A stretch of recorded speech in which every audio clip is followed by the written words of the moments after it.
Saturdays at the minute are just not the same, are they? The postponement of the Football League has hit people hard and where it hurts. It's like something's missing from a Saturday.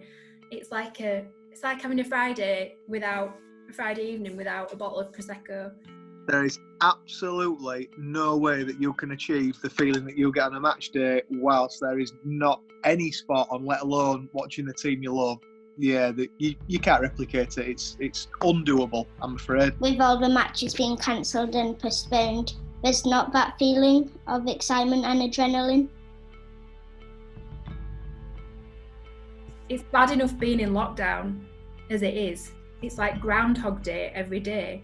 Without that feeling of that bit of structure that football brings, especially on a Saturday and especially when it's a home game, it's not the same. It makes it even worse. Football has a positive impact on fans' mental well-being during the regular season. The postponement of sport has affected people's lives and particularly their mental health. It's just a healthy feeling, I think, which we should all have. You know, watching football is a way to achieve happiness and contentment, I think. Me and my girlfriend were falling out all the time. She didn't like football or anything like that. I fell out with her a few times. And I was pretty depressed and I thought, you know what, next season I'm going to do something that I like. So that's what I bought a season ticket. I thought, you know, no matter what else is going on in my life, it's something you've got that's yours, isn't it? So I've been, you know, I've gone ever since, basically. Football is not just about hooligans and fights. It touches people. It brings people together. Football is an important factor in the well-being of many of its supporters. Without football, there can be a negative impact on mental health. Football gives fans something to look forward to focus on, to enjoy. Non-sports fans will never understand the crazy roller coaster of the sports season, and especially football. Football affects people without them even knowing. There's definitely, again, not that excitement, adrenaline of like, can Leeds score? Because most time they can't. There's also, as well as the adrenaline and excitement, you could be disappointed in your team by either not winning the match or getting a red card, giving away a penalty. I fixate on it, like when I know that the game's played, if I'm in the library, so last year when it was the playoffs, the Saturday game where we won against Derby, we won and my mood was just lifted. It was our end of year social, everybody was like, oh Becky, you're happy, and I'm like, yeah, I got a bit drunk. And then the second game of the playoffs didn't turn out so well, and I was sat in the library with one of my mates and I had the play-by-play.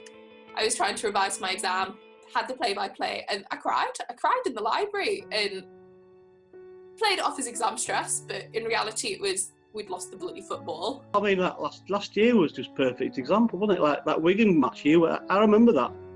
I listened to it on the radio. I didn't go, I was at home ironing. And at half time I thought, fucking get in. I went to the shop and I bought 2 crates of Stella. Thinking, we're going up. And after about an hour later, we're like, oh, God. Going back to your question, I think it's really good for your mental health. Even if you lose, you know, if you lose and you're disappointed, at least there's like 20, 30,000 other people who feel exactly the same. So, and it's that sense of community. On holiday, the family, we have a thing, if we ever go to a water park, we all wear Leeds shirts. We were in Wisconsin, in the middle of London, America, not even the tourist attraction spots, and we were all wearing Leeds shirts, and somebody was like, Leeds United. Went to the Allianz Riviera Stadium in Nice, wearing the Leeds shirts, and an Irish bloke was like, Leeds, it just gets you talking to people around the world. I learnt about it in my degrees. An imagined community, it's a community of people that you've not met all over the world, but you have that sense of belonging to them. Like, you could see somebody wearing a Leeds shirt, you'll strike a conversation with them. It's that sense of belonging. Yeah, it's frustrating, but it can bring you the highest highs and lowest lows. Football is a mysterious thing. It's a beautiful thing. You can see how it positively affects mental health, how it brings people together. People need football now more than ever. Football clubs, especially my football club, Leeds United, have done a great deal to help the fans that make it the football club that it is today. The smallest of actions can make the biggest of difference to a fan during lockdown. Yeah, I think every team, you know, big team, should have sort of tried to keep some sort of normality running. I know obviously Leeds' Facebook pages and whatnot have been flooding, old matches and ifs and buts and what ifs. And it's been lovely to sort of reminisce in the nostalgia of all that side of it. But like you say, they've all done the little individual interviews and they've all done the NHS stuff. And I think that's really good.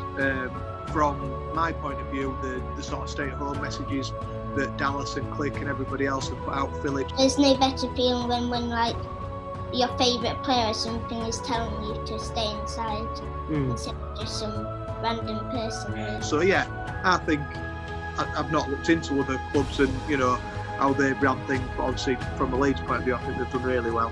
As football is now returning, a sense of normality is also returning. With the Bundesliga returned and the Premier League and Championships returning soon, football fans have a purpose to their weekend. The monotony is broken. Fans begin to feel alive again. The mental health consequences of COVID-19 are beginning to resolve, all through the healing power of a cheer.